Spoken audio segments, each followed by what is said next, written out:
दही माठा देसी रे तोहे मजा दी सबसे बेसी रे। करे जा चला मिला दी खाए दूध दही माठा देसी रे तोहे मजा दी सबसे बेसी रे।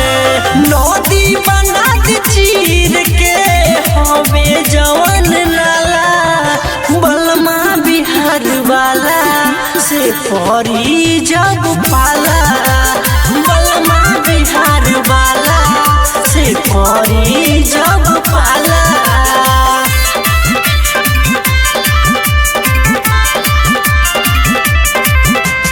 ब्रांड रिकॉर्डिंग स्टूडियो बसंत बाजार। खाली बोली भोजपुरी बाकी भीतर लहुरी तोहारा घमंड के असली मर्द ही तोरी। सुन खाली बोली भोजपुरी बाकी भीतर लहुरी तोहारा घमंड के असली मर्द ही तोरी। छेदलो पछेद छेद कदी छेदलो पछेद छेद कदी ऐसन होला भाला बलमा बिहार वाला से परी जब पाला बलमा बिहार वाला से परी जब पाला।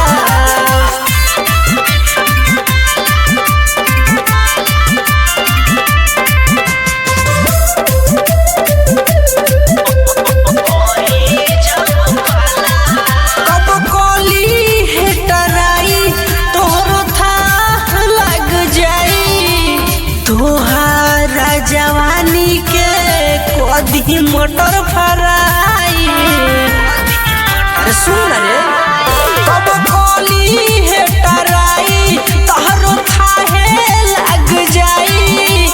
तोहारा जवानी के कदी मटर फराई मनीषा दिलीप से मिल ली है मनीषा दिलीप से मिल ली है तोर दी तोहर ताला बलमा बिहार वाला से परी जब पाला बलमा बिहार वाला से परी जब पाला।